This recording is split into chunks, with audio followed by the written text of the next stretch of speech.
Okay, thank you so much, everyone. So, Stephanie, maybe we can start with you sharing a few images, just call to mind. Brisbane, Australia, welcome. Um, just to call to mind an image of some images of Joanna and her work around the world. Well, before I share my screen, let me just also say thank you for everyone for coming, for being together in this time of reflection and grieving and being in community together and holding our hearts open to what really has been given to us from this great teacher, Joanna Macy. I'm speaking to you from Trout Lake, Washington, at the foot of Mount Adams, also known as Klickitat by local people here, and near a wonderful huckleberry picking place called Indian Heaven. So with that, a very brief introduction, let me share some slides that will bring Joanna right into our screen here and get this up where we can see it as a slideshow. I think. If you go to slideshow in the middle in the upper part, There we there you go. go. Come on.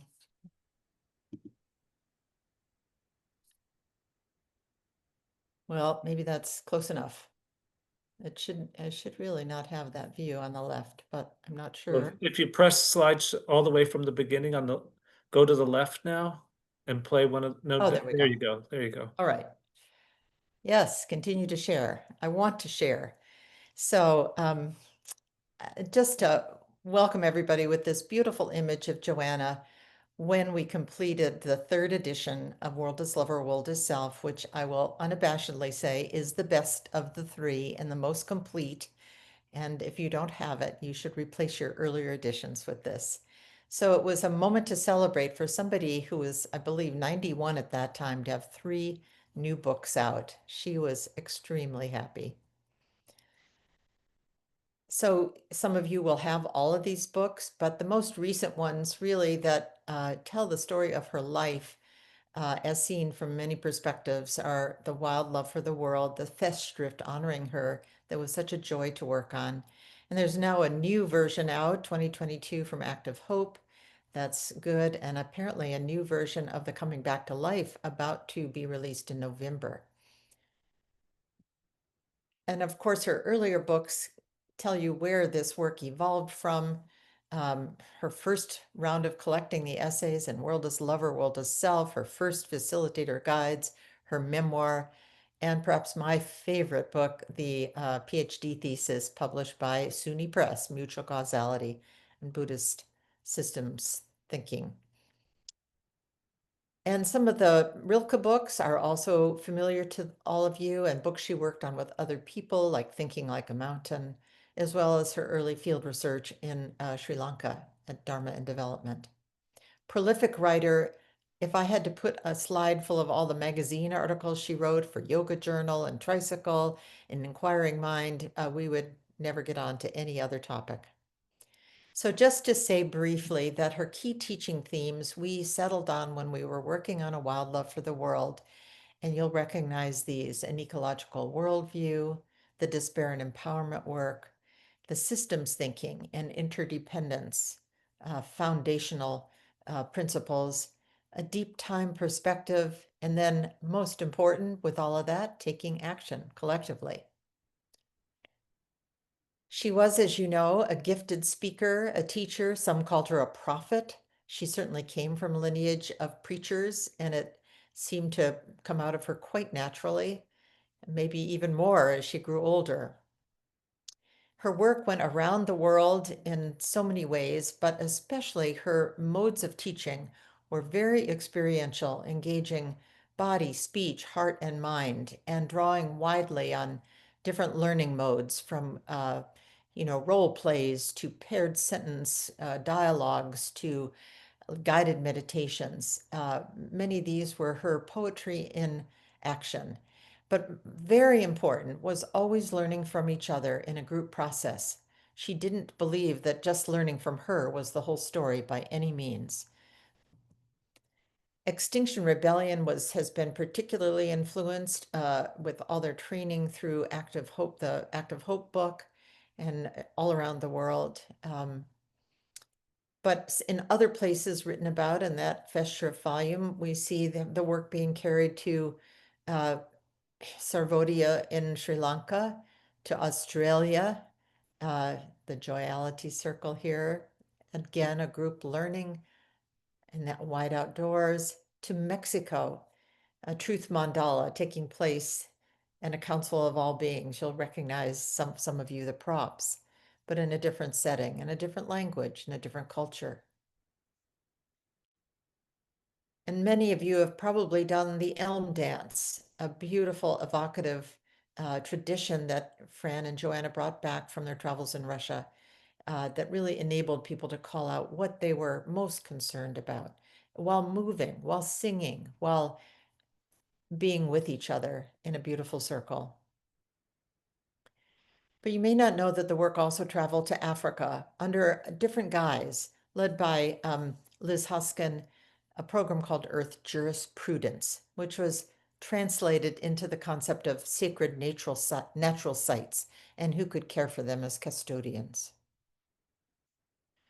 The work also traveled east to China and Japan, and in Japan, Yuka Saito helped people sort through the terrible aftermath of Fukushima and understand what was left in their hearts. Locally, right in Joanna's backyard, Canticle Farm, with its residents of Joanna Macyites, they are here prepare for a Run for Salmon prayer journey. But this collective has been through many trainings with Joanna and been an important part of her work. So just a few glimpses of some of the slides I collected as we worked on that book. So tonight is really about honoring Joanna. I hope my own tears won't come up. I don't know what stage of grief I'm in, but I feel this beautiful voice and mind right on my shoulder all the time now. And I'm actually tonight in a very workspace where we work together with Kate Jones on the third edition of World is Lover, World is Self. So here we all are with Joanna Macy and with each other, just having a chance to be together. And I hope you'll raise some good questions and that we can enjoy being together as a community, much as she would have us do. So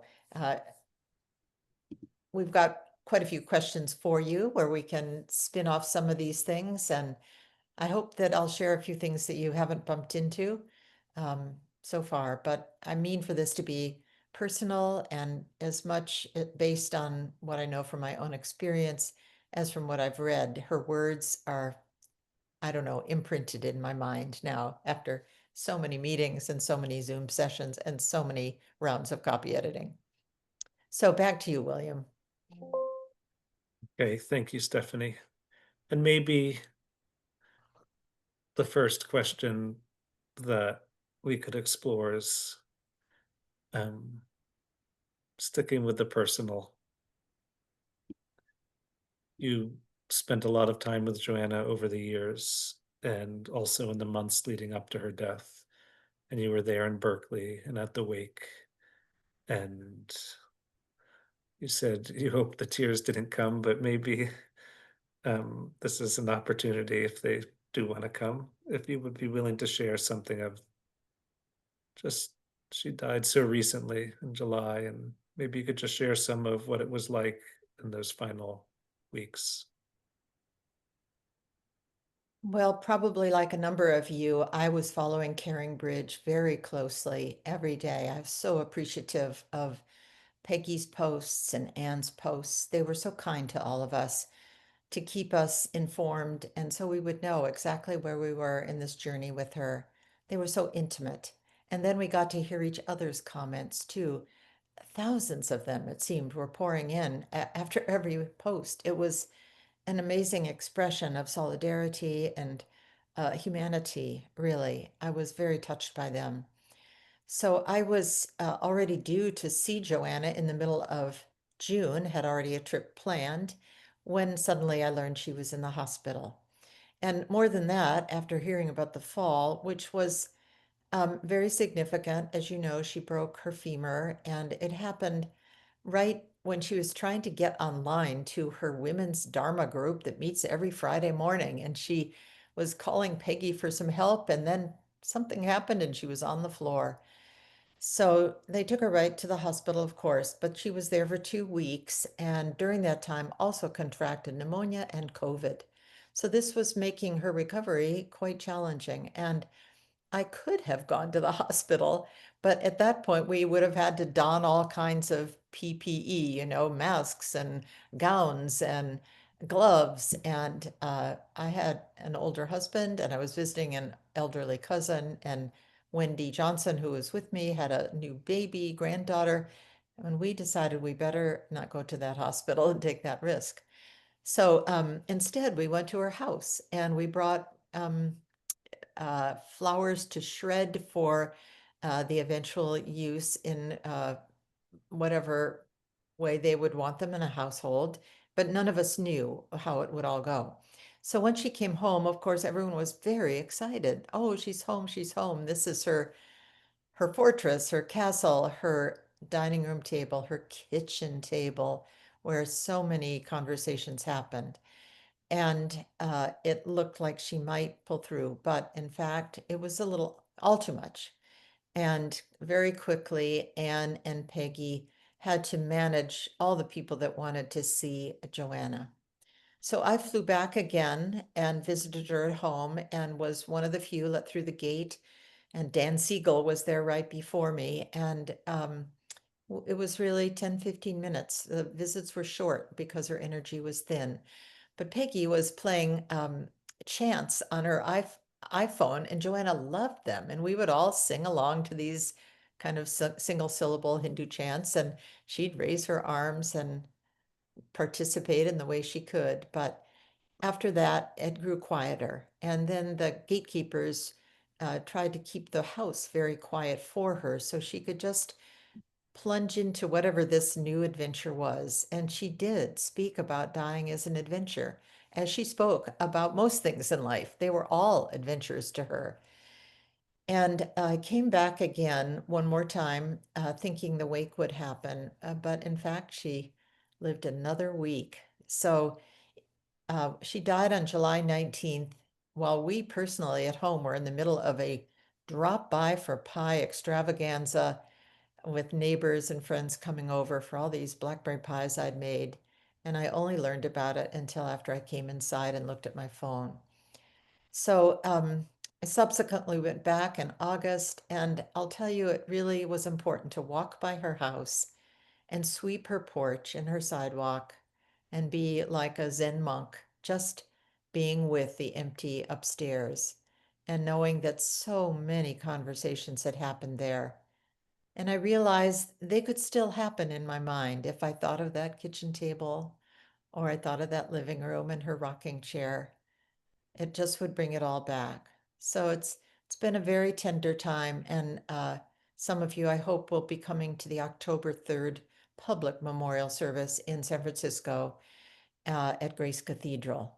So that'll take place at 7 o'clock, and I think the doors open at 6:15. And I'm assuming, but I haven't heard yet, that there will be a live stream link for those who are farther away. Thank you so much, Stephanie, for sharing some of what it felt like to be there in Berkeley in July and June. Um, Maybe we could turn to your story briefly. Tell us a little bit about what you were doing in your own life such that you encountered Joanna Macy and her work. Well, in my 30s, I was an environmental educator working out of Point Reyes. And for a few of those years, I lived at Green Gulch Zen Center. And along the way, I decided I should have some kind of deeper spiritual training, but I didn't want to go to Tassajara. I thought it was too monastic, too isolated, and I was just a person in the world. I was very engaged with all kinds of activist projects and environmental initiatives, and my own job was working as training teachers in environmental work. So instead, I came up with this idea to go to Starr King School for the Ministry. Um, Go where the Unitarians are. They take everybody. And it was a great fit, as it turned out.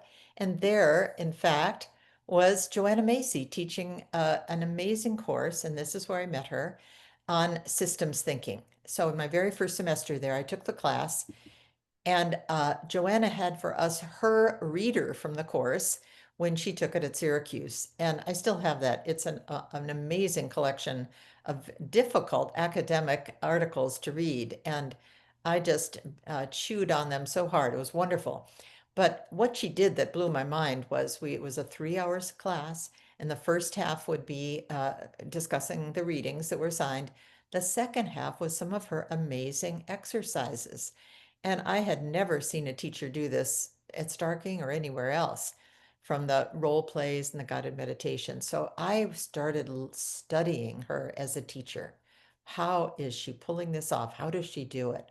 I was really became a groupie very quickly. And so then I went to some of her weekend trainings, one of which was role play around the nuclear guardianship project, which she had initiated. And we role played being the guards for the nuclear reactors and being the tourists visiting the site, hundreds of years in the future. And we really evoked our empathic imaginations, one of her real gifts. At one point, early on, she asked if I wanted to read her PhD, and at that point, it wasn't published. And I just gobbled it up. It is a beautiful piece of work. And I say that now as somebody who has guided PhD students and understand what it takes to do the research, to read all the materials, to write it up, to get the footnotes together. That's her PhD. It was head spinning. So from there, I went on to work with her on the Gateway Project in the what her work then became known as deep ecology work. She shifted it from despair and empowerment to deep ecology, very much influenced by John Seed in Australia, who is still doing this work and just recently celebrated a big win for koalas. Working with Bill Duvall, we put together workshops, and I wrote some of the grants for those to train activists in California and also in Washington at Whidbey Institute. And some of these were 2 weeks long. If you can imagine in those days, in the 90s, that activists had 2 weeks for such a training. And they were fantastic community building, very spiritual and grounding, and lovely immersion in nature. Then I went to UVM and I continued to use many of Joanna's exercises and teaching principles in small and large courses. I developed a course in religion and ecology, and I joined that academic stream in the American Academy of Religion that was just getting going right then. So a high point for me with Joanna was in 2021, I proposed and had accepted a panel symposium on the book, A Wild Love for the World, and had panelists speak to what it offered, and then we had Joanna respond. And for her to finally be seen as a legitimate contributor in the academic world made a huge difference to her because she had taken such a turn early on away from academia and into working with the general public and really helping address the environmental crisis in a way she would never have been able to do in a religious studies department. That's a little bit of my history with her. Thank you so much, Stephanie. You mentioned that Joanna had an adventurous life. I wondered if you could say a little bit about that and her adventurous spirit. Well, I have found that the Caring Bridge posts have given me quite a much broader sense of just how adventurous she was. I mean, when she was a kid, she loved climbing in the apple tree and the maple tree of her grandfather's farm and probably fell out a few times, but definitely swung on a rope and took some risks. But then you see these pictures of her skiing, and what a wiry daredevil she was, just tearing down the slopes, whether it was in the Alps or in New York somewhere. And I believe her sense of adventure was probably at play when she took a position with the CIA, of all things. She never talked about that very much. Of course, you couldn't really talk about that. Um, but then once she met Fran, just at the time that the Peace Corps was being founded, she walked right into I don't know, what should I say, a travelogue of adventure, because Fran was one of the early directors and she was posted in India and in Europe and in Africa. And so for a young person to see that much of the world, even as she was beginning to raise a family, her eyes were just wide open and she wanted to see it all. She wanted to ski everywhere she could, and she wanted her children to see it all. So now on Caring Bridge, we're seeing pictures of the baboon that they kept, when they were in Nigeria, etc. I say this because when people would come to her with a sense of despair, she would sort of turn to them like, but it's such an adventure. Let's get going. So it's bleak. It's still an adventure. She'd be the sort of person that probably wouldn't bat an eye if there was a big downpour on the, Pacific Crest Trail. It's just all part of the adventure. And she even brought that spirit to her dying. She spoke to people that were around here in those last few days about, well, what would it be like? Really, what was the bardo? What did she know already from her Tibetan studies that set her up for seeing this as an adventure? But her sense of adventure, even through the end, included everybody around her. She didn't ever go into some tiny shell and disappear. She even offered herself as a body that no longer carried life as a teaching for people during that 2-day wake. She wanted people not to romanticize her and imagine that she was still somewhere there in the apartment. So people came and scattered flower petals all over her, all over the room, and then sang songs in the backyard and on the way out the door. And that was all part of her great adventure. Thank you, Stephanie. I should say, I think Joanna had a Fulbright to study in France after the Second World War, and then she was hired by the CIA. I think she worked maybe 1950 to 1953 as a policy analyst. So prior to some of the things that we might associate with the CIA. Um, and um, I was telling Stephanie before, when we were talking before everybody else got on, that my wife took Joanna dog mushing, dog sledding in Alaska about 25 years ago when Joanna was in her early 70s. And from the times that Joanna has stayed with us and um, rambled about in the woods in her late 70s and 80s, um, going canoeing. Um, she she had that. Well, it was an adventurous spirit and also such an open heart. I think of her like going on walks and she would speak to the trees or she would come to a stone that she was so moved by and just speak in the second person. Oh, you are so beautiful, dear one. And sometimes would have tears running down her cheeks. She was so open to so many beings. Really a beautiful model of how to live in this open-hearted way. This wonderful woman. So the title of this evening was about Joanna Macy's contributions to contemporary Buddhism. After all, we are the Barry Center for Buddhist Studies. So let's turn to that. Stephanie, maybe um, you mentioned that Fran was stationed in India. Fran, her husband, was stationed in India for the Peace Corps. And Joanna encountered Tibetan refugees in northern India. Is there anything you want to say about that entree into Buddhism through Tibetans or part Well, of the adventure? in some ways, this was really a classic encounter of East meets West or West meets East, where Joanna's fresh mind, this is, before she'd done her graduate study, was as open and full of wonder with Tibetan refugees as with a tree or these other things you mentioned. And she got something at a really deep physical, spiritual, mental level that I think it's difficult to really discuss. But from that experience, she went on to want to take refuge and want to study Buddhism. And she writes about herself as really being pretty clumsy until she kind of learned the ropes a little bit.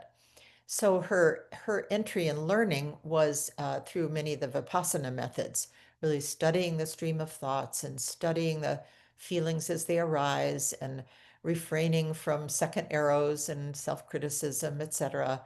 And she made her way through that and was very disciplined about it.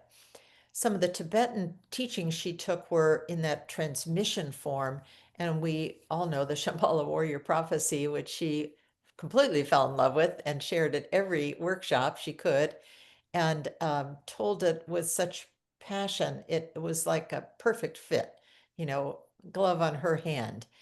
Um, and I think somebody there saw her as a carrier of that to the West, and she was indeed a very powerful carrier. I think there are some other transmissions that she's carrying in the Yamataka tradition that are a little more secret. She's never been a teacher at a Tibetan temple, so to speak, or adopted per se a temple Tibetan lineage, as many in the United States did when they really took up Tibetan traditions. But she did teach quite frequently at Spirit Rock Meditation Center and really drew on her insight meditation training. And that was a good fit there and something that she could bring into her workshops. It was very adaptable work. She was sort of the John Kabat-Zinn of the environmental world, taking the basics and translating them. That was really her gift, interpreting Buddhism and packaging it in a way that Western audiences, and particularly activists, and especially those dealing with eco emotions or what are now being called climate emotions, they had some tools now to work with, a way to work with the breath and the body and to integrate things. So she actually was quite an effective Buddhist teacher, but probably in the kind of realm that Sulak Sivaraksa calls small b Buddhism. That was not at the, she didn't need to declare herself some kind of Buddhist guru, and she didn't want followers that would set up, you know, uh, some kind of a monastic compound around her. She just wanted the work to be effective and to go out.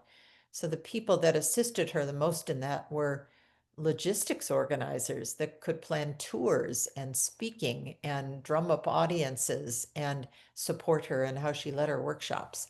So a remarkable appetite for that. But Zen, she always told me, was an anathema to her. Oh, she would say, "You Zennies," and tease me because me and Wendy were like, "Who? What? How do you think?"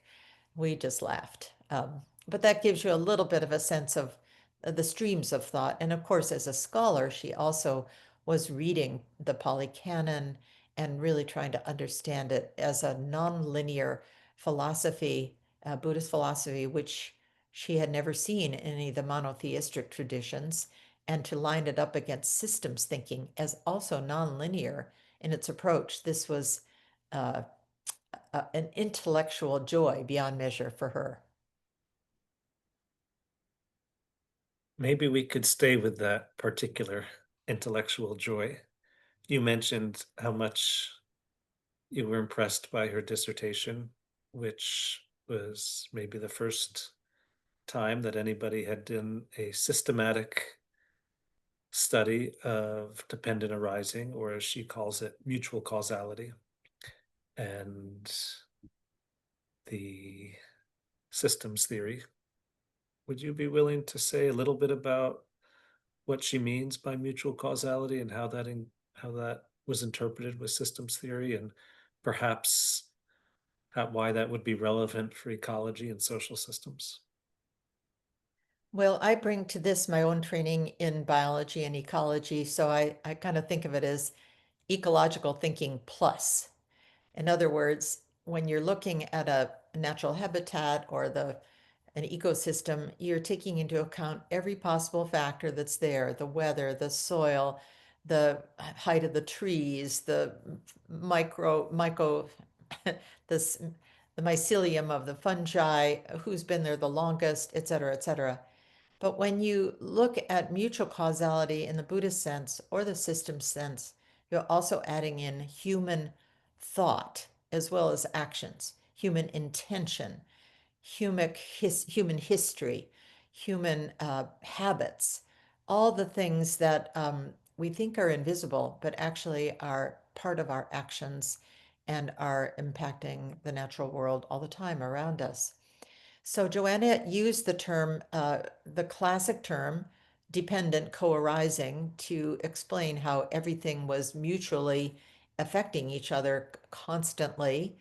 And she drew somewhat on the Indra's net metaphor. But we now need to really add to that sense of this web of jewels reflecting each other a much more dynamic view. It's not a static thing you could, hang over your bed like a dream catcher. It's something where some jewels are getting dirty and some are falling out of the web, and being caught by others, and they're constantly snagging, and others are shining brightly, and others are shattering into pieces and carrying their light elsewhere. So Indra's net becomes then a metaphor for mutual causality if you see a dynamic view of it. Joanna took mutual causality, paticca into two other realms that are really important: mutual morality, a kind of accountability within that web of thought and feeling and action. So she took it to the ethical level, not just a kind of description of the universe of action and thought, but how then do we act as moral beings? How do we help bring about a world that is more accountable and responsible and moral? And her other term was mutual belonging. And this is her way of saying we belong to Indra's net. We belong to this beautiful earth. We belong to each other. And we can never fall out of that belonging. And this was one of the major underpinnings of her idea of hope. She didn't really like the word hope, but a sense of belongingness was available to everyone. And she reinforced no matter how much despair or fear or anger or dread you feel, you still can't fall out of the web. You're in it, you belong to it. So, since you're already there, just put your hand out and you'll find another hand, really. She's in the recent years started using the word interbeing. She really liked Thich Nhat Hanh's term and how it caught on so well. It's probably used much more than any of the other terms for paticca, and people understand it. I just have my own editorial comment. When you go to using it as a verb, it drives me nuts. Inter are and inter is, it just doesn't work. But as a noun, it's great, interbeing. So we did fit that into some of the third edition because it was a little less of a mouthful than dependent co-arising. And I will say a little known, another editorial fact is people were constantly mistaking dependent co-arising for codependent arising. And she hated that. No, no, no, that's a psychology thing, codependence. No, we're talking about Buddhism here.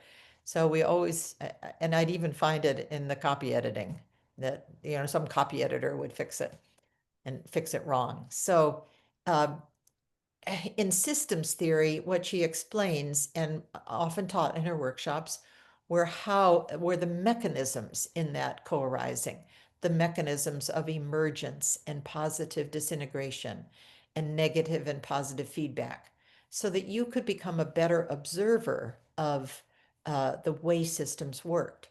That wasn't Buddhist per se, but it was definitely very well aligned. It made you a more informed Buddhist if you had those terms to work with. So, for example, uh, positive disintegration was a useful way for a system to reorganize. And it did not surprise her at all that some major aspects of modern life would go through what she came to call the great unraveling. But at the same time, when the system parts start, falling away from each other, there's an opportunity for new things to emerge.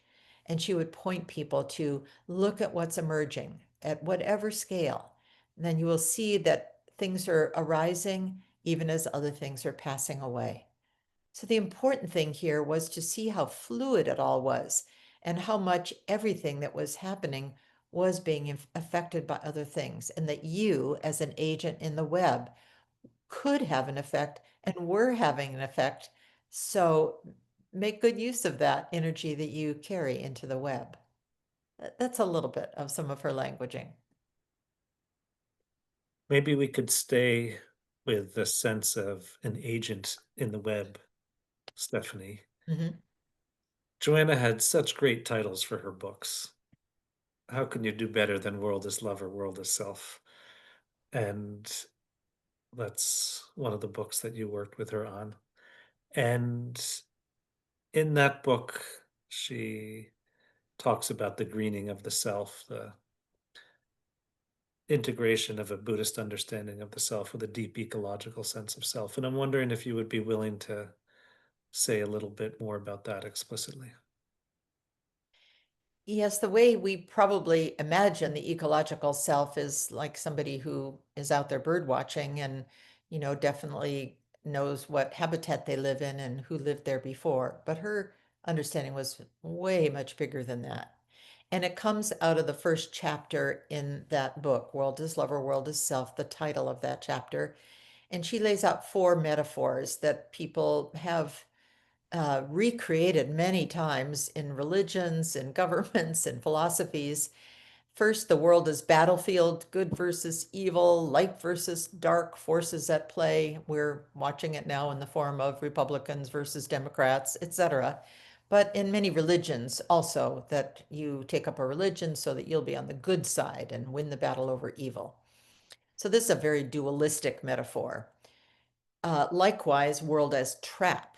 You just want to escape the messy world and transcend to a higher immaterial plane. Just get out of here because you have kind of a love-hate relationship with the place that's actually supporting your life.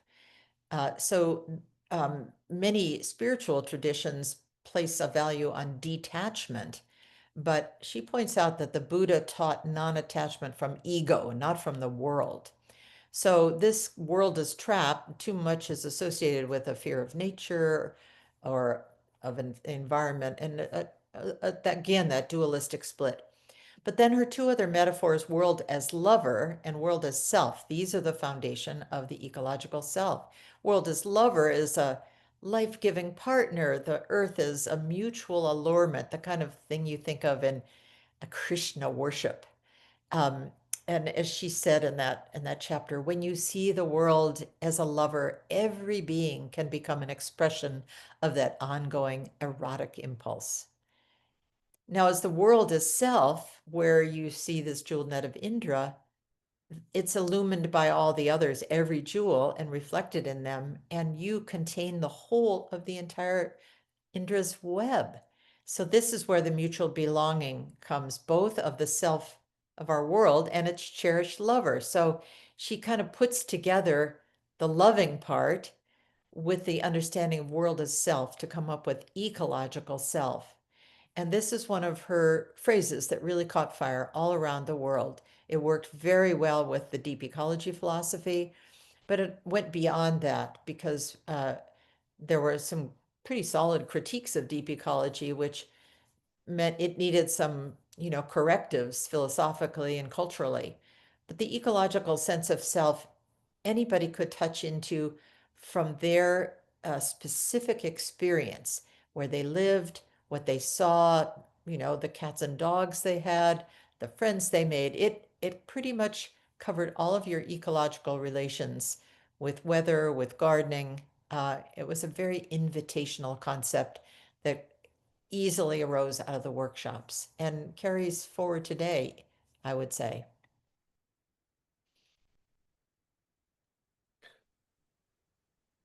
So, in the slideshow that you shared with us, Stephanie, you showed these images of workshops around the world.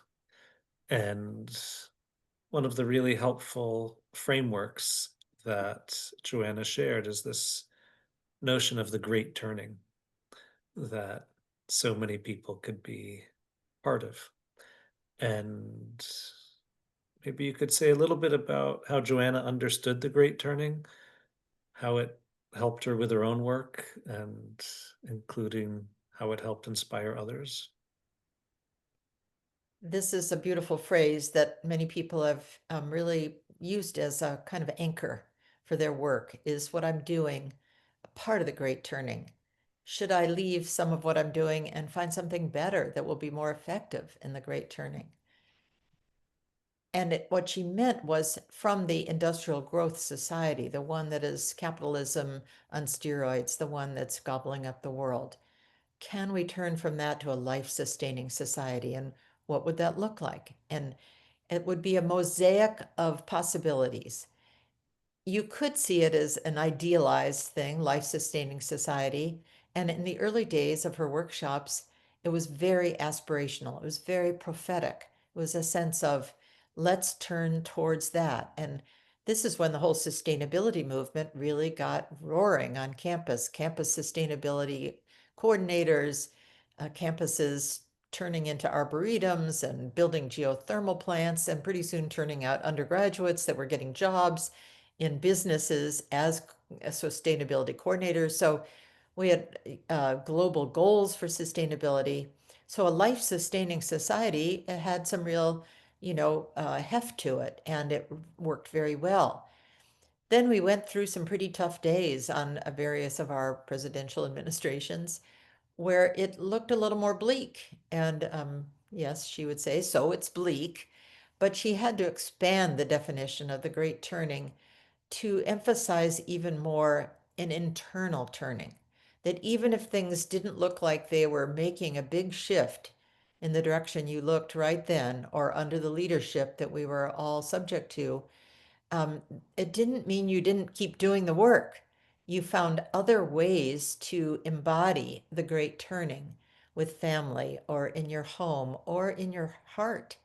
Maybe it meant a period of studying Buddhism and doing more Buddhist practice, but never giving up on the great turning and waiting for a moment or an opportunity for that kind of emergence.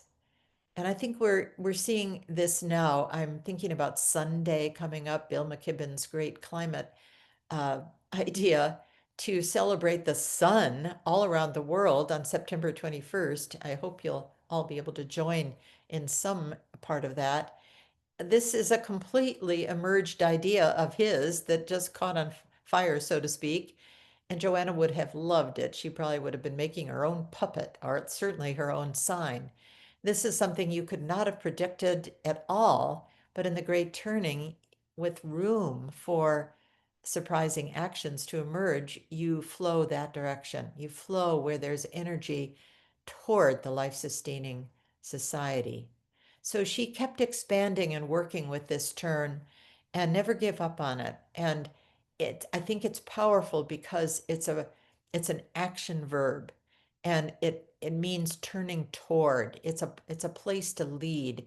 It's a place to face into, not to turn away from and retreat from, but to keep moving toward, and to turn in one's own life too. And along this line, I just want to recommend a fairly new book called Zen Ecology by Christopher Ives, because he takes these questions up in a Joanna Macy way, the great turning at home, the great turning at work, and with a lot of really good ideas of how broad this work can be.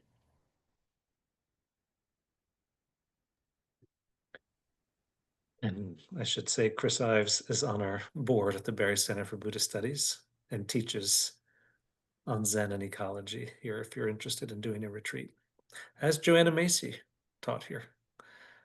Um, One of the things I love about the Great Turning is that one can find one's place in it in all kinds of ways, regardless of one's particular interests, that there's a place for each of us. There's not one way of participating in the Great Turning. So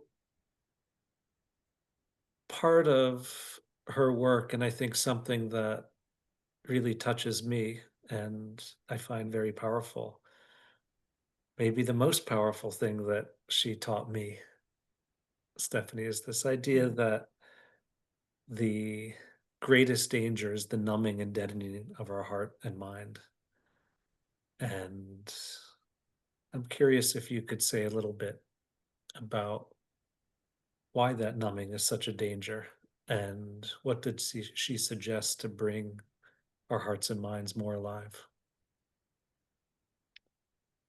You know, I did some work on consumerism and Buddhist approaches to consumerism, and part of what it really showed to me is how much that numbing is a culture of the waters we swim in. That a lot of our digital distractions, a lot of our opioid, alcohol, deadening kinds of pain relief distractions all contribute to a numbing of society, a numbing of our own responses. So when I say that out of great compassion, that this is a hard upstream swim to first recognize our own sense of numbing and then be willing to break into it and let the heart break open, so to speak. So Joanna responded to this when she saw how much people were carrying. She was really quite surprised in the early workshops. She had no idea that, I mean, it took her a year and a half to recover from that first Jacques Cousteau symposium where it was one horror after another, the way those environmental fairs can be. It kind of takes a strong stomach to walk through one booth after another. And she went into quite a dark place. So it was clear to her that this was very significant and really had to be addressed using every tool in the toolbook she could come up with. But she did it with a kind of great compassion. It's not unreasonable to have despair and fear when you look at what has happened to our planet. Um, you're not crazy. You're not just missing somebody who died in your family or trying to work out something since a divorce. She refused to have these emotions pathologized.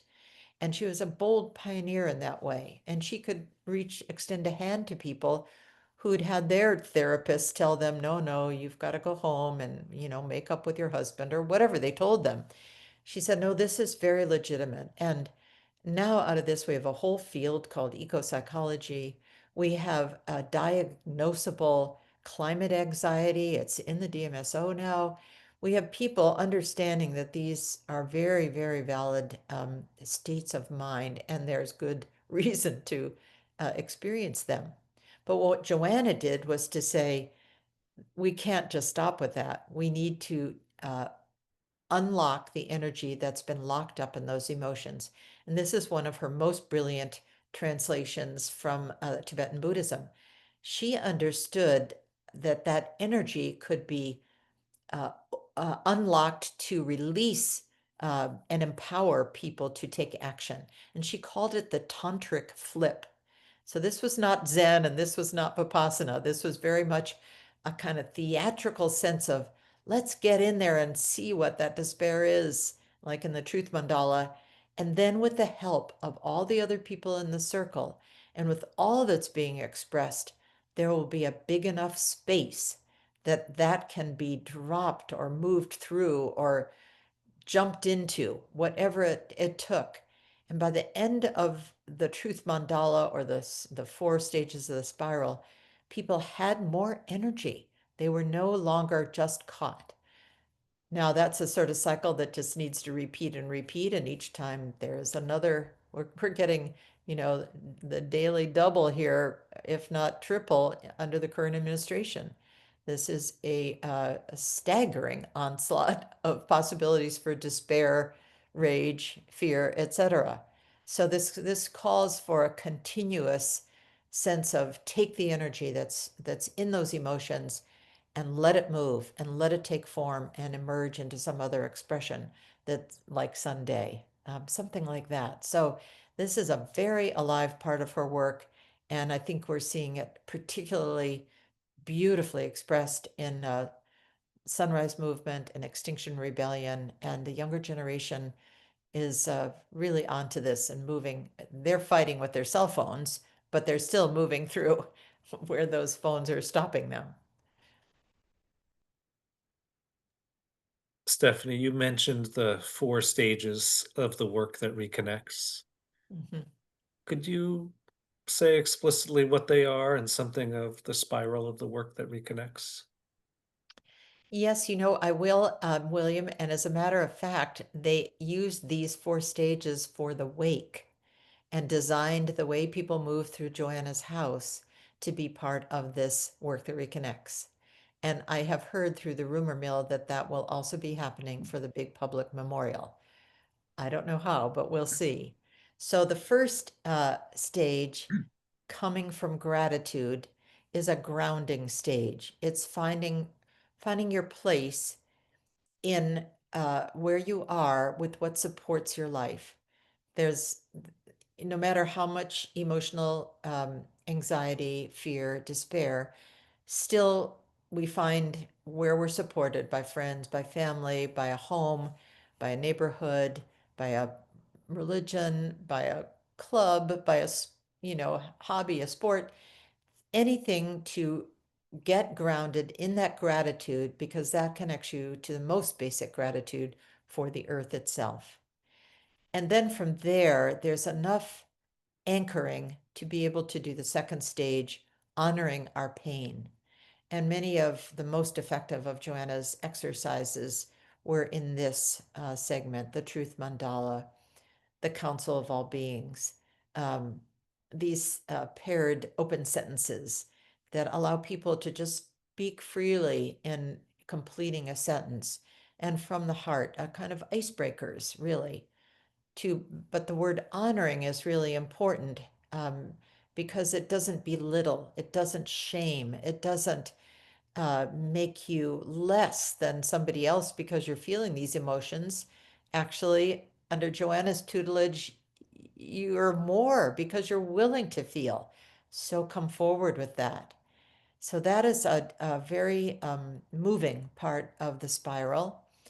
And how much energy is released in that is sets up for the third phase, seeing with new eyes. Now, often between those 2 phases, there would be a little mini lecture on systems thinking or some way to refresh use the analytical side of your brain to complement the emotional expression that you'd just been through. And Joanna would invite people forward. Okay, now people, let's think about this. And let's see how you could see from a new paradigm or a new perspective or a newly refreshed state of your heart. And this new eyes was what you could take into going forth. And some of those exercises might be like a blind walk, where you get it that you still can walk, but you just lean onto somebody else's guidance. Or the gifts of the ancestors, where you can realize you may see if you listen to where you're headed through the guidance of ancestors that came before you, whether that's in herbal medicine or in drumming and chanting or just hearing the stories in your own family. So seeing with new eyes could take many forms. And with that just possibility, you would enter the fourth stage, going forth, because it isn't just enough to have some good insights. For Joanna, it's what are you going to do? In fact, that is the voice I keep hearing on my shoulder. Just would you please get on with the work? Don't overindulge in this grieving. There's work to do.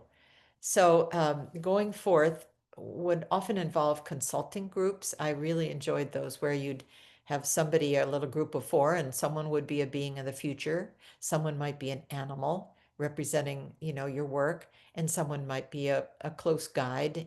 And you'd present some ideas, some project, something you'd think you'd do, and then you'd get feedback from these other perspectives. And it just made it very lively and imaginative. So the going forth in these workshops was a kind of stage setting so that you could take enough companionship with you that when you left a teaching or a workshop, you had a place to start and you had people on your side and you still had Joanna's voice on your shoulder, I think. Now, I just want to also say again how important the group work was.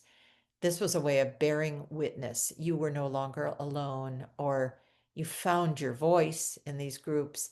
And this kind of shift helped, you know, us break out of our hyper individualistic society. We definitely in the United States of America are so focused on our individual experience and needs and our consumerism goals, etc. So it's important to get a grip on that and in order to shift to any kind of ecological self. So Joanna was absolute about this. The group is how this is happening. It's not just a one-on-one thing, and it's not you all by yourself. Stephanie, do you want to share a story? Is there any particular memory of doing one of these exercises that is coming to mind? Yes, I thought of one at one of our 2-week workshops at Chenoa in Philo, California, the Deep Ecology Institutes. Early on, some of you probably have done a Council of All Beings, and this kind of could have been like that, but it was a new take on it. And we were going to role play quite theatrically for a number of hours, um, having a town hearing around some egregious environmental proposal. I don't remember what it was. And so there were at this hearing, there were, of course, the sponsors of the project who had the money and the investments, and there were the, whoever the city council members were, and there were the environmentalists. There were all those human players. You could name who they would be. And so different people in the institute took those roles and did their homework and got prepped for how would they make their arguments. And I was given the role of uh, coaching and guiding the non-speaking members of this gathering. And they were going to be water and soil and stone. And this was quite delicious for me. Oh, and sky and air. So we all met sort of separately and talked about what would they wear. And Fire wore red and had scarves that danced and jumped. And when Fire made an entrance, he leapt and sprang into the room, and nobody could miss that Fire was there. And when Water showed up, I think it was she had flowing blue scarves and moved in a languid kind of way and flowed around everywhere. So again, you couldn't mistake Water. And Soil just kind of arrived on a platform and was very still, wiggled every so often.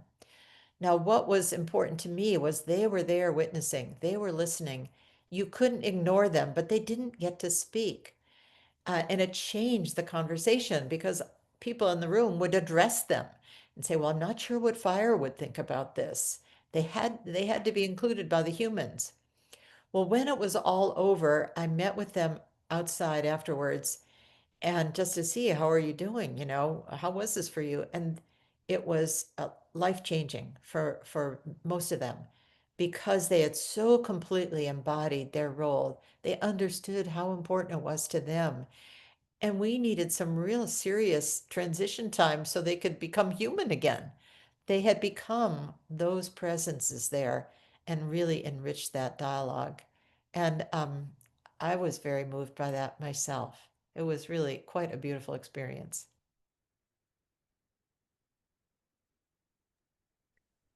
Stephanie, a lot of the exercises are about inviting us to have a sense of deep time, connecting to the gifts of our ancestors, human and non-human, and also thinking about what we've inherited and what we are passing on and the obligations and responsibilities we have to future beings. Would you be willing to say a little bit about what Joanna meant by deep time and why it was so important to feel into this sense of deep time? I remember maybe it was she was in her late 80s and she told me, yeah, I'm about to do a 3-month retreat on deep time. Why was that important to her? I think she was onto something that was a social corrective. We have a much better sense of space and geography and landmarks and rivers and mountains. We can get ourselves located in space. But in terms of time, we are kind of chrono dysfunctional. We're very obsessed with the present moment. It looms larger than anything else. Some people have no idea of their ancestors or who lived where they live. Um, we don't have any good shared geologic history of time to the geologists' despair. I mean, we have been through, for example, 4 complete atmospheres before the one we're in. We've been through a number of extinction rounds. We've been through some pretty major time events, or not us personally, but as a planet. So I think somewhere in there, Joanna was sensing this was a major gap in our understanding of where we are with planet Earth. For her, it came very personally, and she picked up on a phrase from the book of Job in league with, and she filled in beings of the future. And her sense of who's in league with me, who's working in the same direction, who it kind of, you could say, who's my tribe or who's on my team. But she liked that phrase in league with, aligned with. And once she picked up on that, her sense of the beings of the future, I think, came from having grandchildren and imagining them having grandchildren. And she spoke of them as talking to her. And some of her imaginative exercises, had us write letters to a being in the future or read a letter that the being in the future wrote to us. And it stretched the imagination in that direction. Now, where this really got started for her, though, before all that, was in her first encounter with those Tibetan monks, when one of the teachers there told her about the poison fire in one of their prophecies. And she got it right away that it was nuclear radiation, nuclear weapons, nuclear waste. And she wanted to use the poison fire as a teacher for deep time to really stretch our imaginations for how long would that plutonium be around? How long will radiation be affecting all of us? It's very, very difficult to get our minds around this. Rachel Carson tried very hard in her work in Silent Spring because she compared pesticide spreads to nuclear radiation, invisible but causing lasting and cumulative damage to the fabric of life. And we maybe understood more about pesticides, but how many people that are in their 20s have even read Silent Spring? So Joanna really wanted to work with the idea of long time so that people would work out better policies, better practices, uh, a better understanding of where they were in this unfolding. Um, and I think she really was just beginning this work. And I think there's a lot here for people to follow up with. What does deep time mean now, whether it's generationally or geologically or in terms of climate? And I think this might be one of her touchstones for climate activists to help them think in deep time, even though this is a existential crisis we're in the middle of. But deep time might include the end of human life. She was okay with considering that. She still thought that we could do it with dignity and nobility, even if we're in the middle of hospicing the end of our time on Earth. She didn't see that as the issue. It was more, how are we going to be with whatever is happening? So this deep time encompassed a lot, and I'd always hoped she would write more about it, but maybe that's what we'll have to do, William. It's up to us now.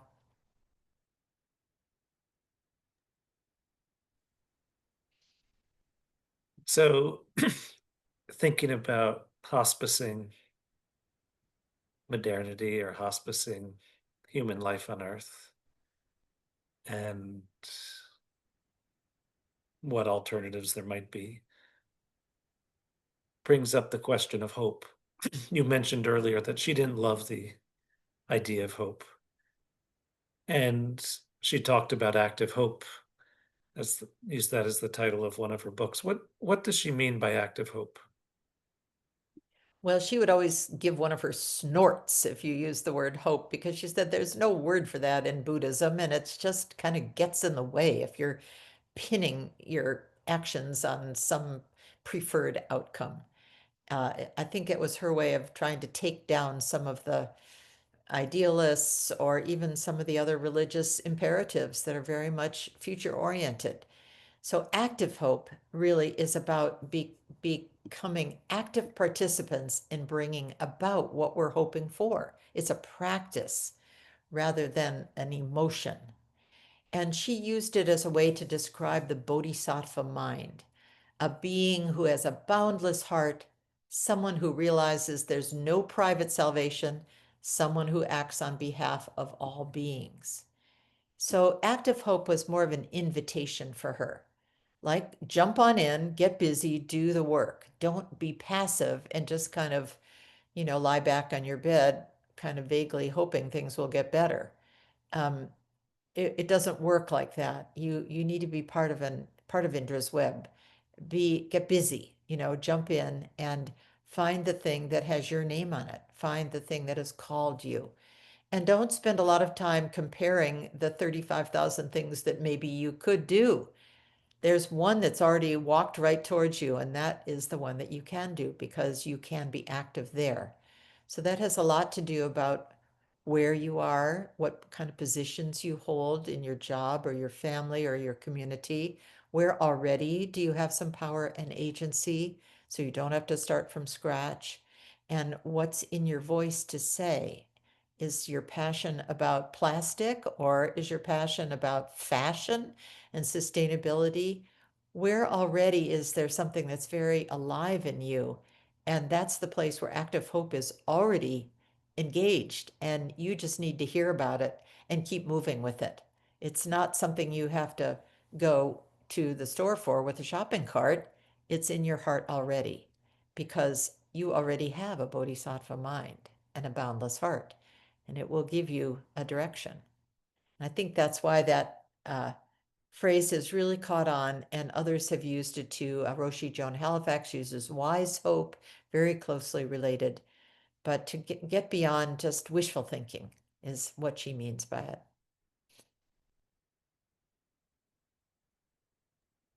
So we have some time for comments or questions.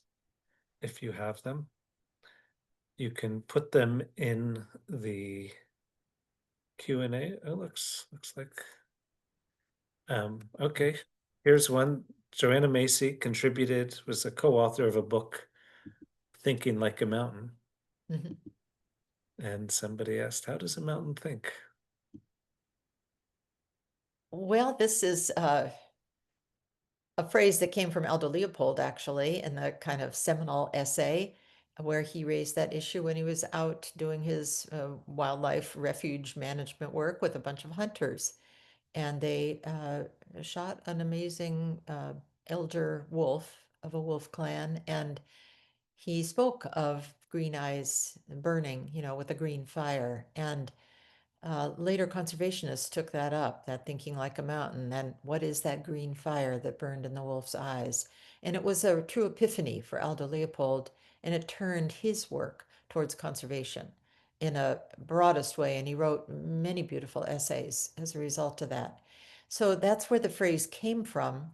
But in Joanna's work, it really reflects the Council of All Beings work that she picked up from John Seed, and the description of how to do a Council of All Beings is in that book, as is Joanna's kind of chanted poem, The Bestiary, that she would sometimes use in workshops, was another way to approach, well, who is on this mountain? How do I include them? How do I try to think beyond my human-centric point of view and really enter into the wolf, the dying wolf, or the mountain itself? In Buddhist terms, this is taken up the most, I would say, in the Zen tradition. Mountains and Rivers Sutra is all about this. You think not just like a mountain, but like a river, or beyond and including all of the above. And it's really thought that all of these entities have some form of sentience or memory or agency. And to acknowledge that changes your perspective. It takes out the arrogant ego and replaces it with some much humbler point of view that you can be part of that, but you have to always be a bit more aware of your human-centric habits, which prevent us from thinking like a mountain. Yeah, thank you. It's one thing to think about, oh, I want as many deer as possible that I could hunt, therefore I'm going to kill the wolf. That would be one perspective. The perspective of the mountain is a very different perspective. Um,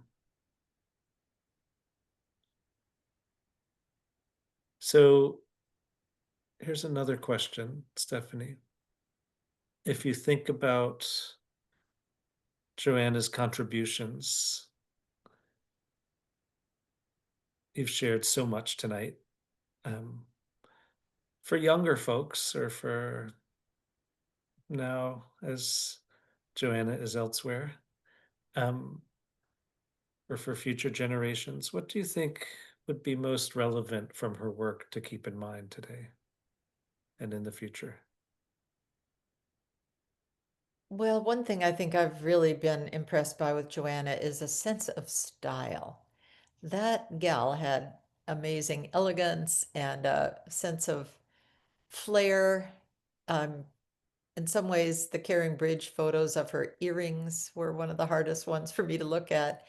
She knew how to really dress it up, go in style, and act like it really matters. Don't just kind of slough it off in some way, but throw everything into it, whatever it is you're doing. So if that's a climate protest, great. Give it the best you've got. Make the best puppet. Make the most outrageous sign. Get all your friends to go. Um, if it looks like something is collapsing and falling apart, bear witness. Be there with it. Don't shy away and do it in style. Do it with a full-hearted sense of, I am here. I am fully present and I'm with all the people around me. We together are fully present. And absolutely looking always for what's emerging, because that grounding in mutual causality is full of surprises. You really cannot know what will come next. In fact, I'm looking for new and wild quotes from her, and here's one I found in a book called I Want a Better Catastrophe. Wonderful interview in that book. And she said, to claim that you know the outcome is hilarious and pathetic. So she just went right at, don't be so arrogant as to think, oh, the sky's falling, the sky's falling. Well, yes, but maybe the earth is rising, the earth is rising. Um, so just a sense of really keeping your eyes open and not indulging. I think she would even use that term, honoring your grief, honoring the pain for the world, but not letting that stop you from engaging, not over dramatizing it. So her sense of style uh, maybe eclipsed this profound understanding underpinning everything she did. Her Buddhist knowledge and philosophy was solid as could be, and her understanding of systems thinking. But she embodied it, and her encouraging words, I think, will keep resounding. And she's so quotable that younger generations, honestly, it's perfect for, text sound bites. They don't need to read every book. If they've got a good quote, it can act like a koan. It can act like a guidepost. They can carry it with them, on a bracelet or a tattoo. I don't know. I'm not sure I've seen any Joanna Macy tattoos, but I'm sure they're out there. So just a sense that um, bring your full self into this, whatever it is, the version of great turning that you're part of. And I think younger generations are definitely getting that. And one way they have a different angle on this, I'm just very interested in this. I recently have been part of a PhD examination on Buddhist climate activists by a Finnish scholar. And he found that the people he interviewed were really working with negotiating identity and what it meant to be a Buddhist and a climate activist at the same time. And as he pointed out, this is a time of very fluid identity in younger generations. Identity questions of ancestry, of culture, of gender, of sexuality, they're all up in the air, all up for grabs. So it's really a great time to be identifying with your ecological self because that gives you some grounding. And I think it's a lively conversation that the younger generation's very receptive to and has all the tools right at hand they need for their part of this emergence. Great, thank you. So another question came in about where one could find somebody doing the work that reconnects, and I just put into the chat a link to the work that reconnects network website. And if you go there, you can find a lot more information about Joanna Macy.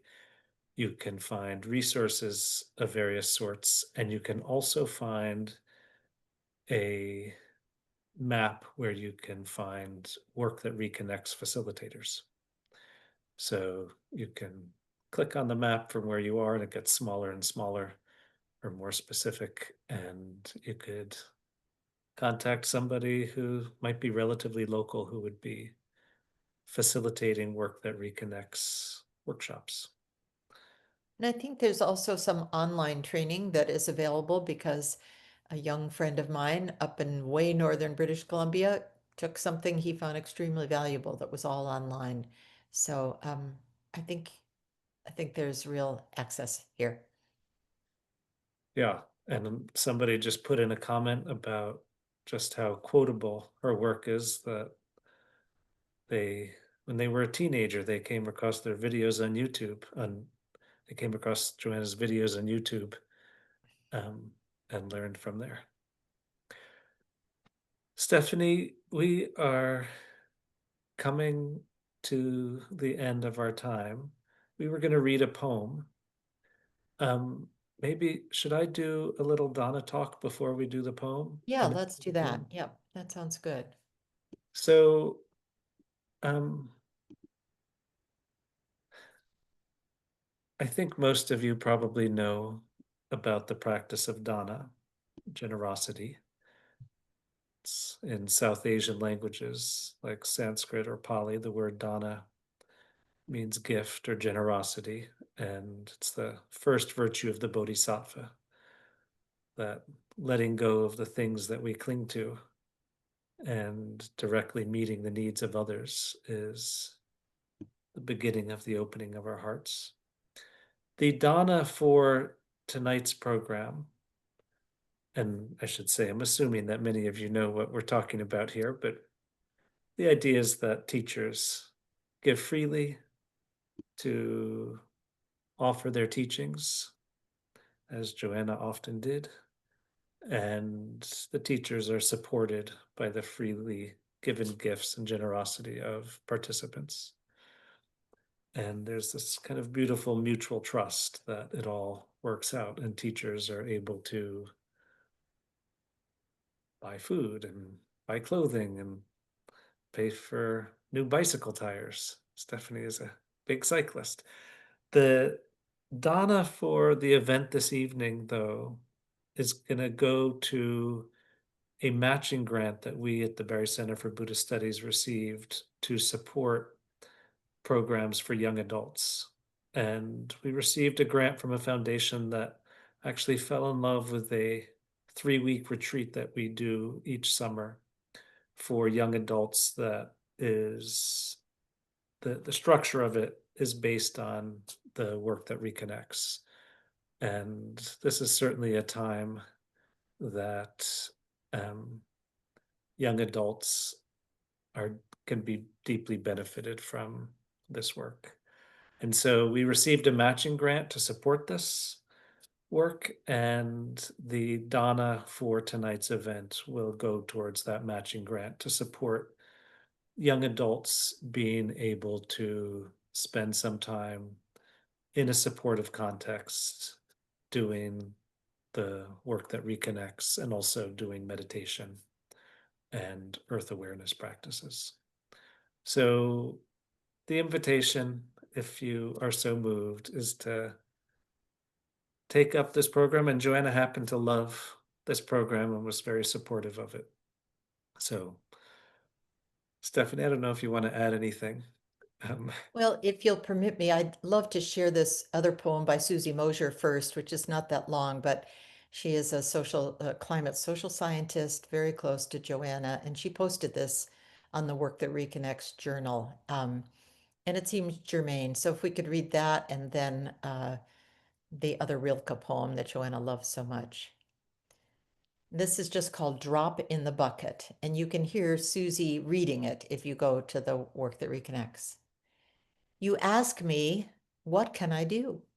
Facing out to the world as if to cast a circle around the whole of everything that is so big, so overwhelming, so beyond your power to affect. And I know exactly what you mean, as I too have made such well-trodden paths in the evergreen of my despair.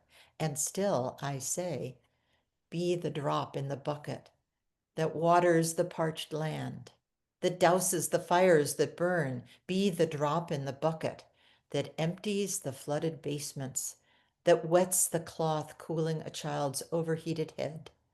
Be the first or the thousandth or the proverbial last drop in the bucket in which we will birth the first baby to see temperatures drop again in her lifetime. For God's sake, be the drop in the bucket in which we will wash the sins from our hands, in which maybe, if we're lucky, we get baptized to take on a new, our true name.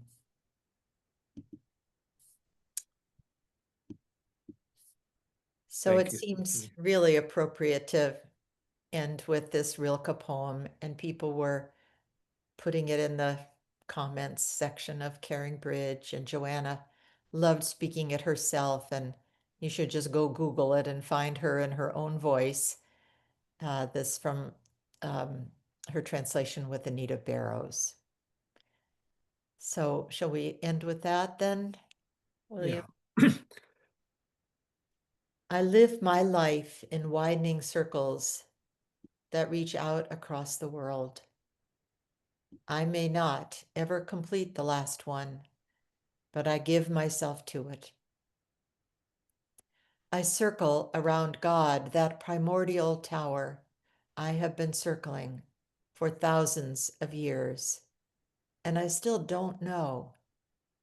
Am I a falcon, a storm, or a great song?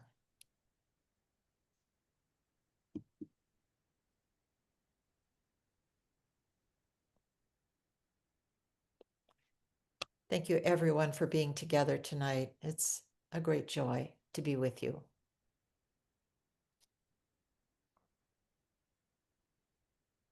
Thank you, friends. It's good to see you. Be well.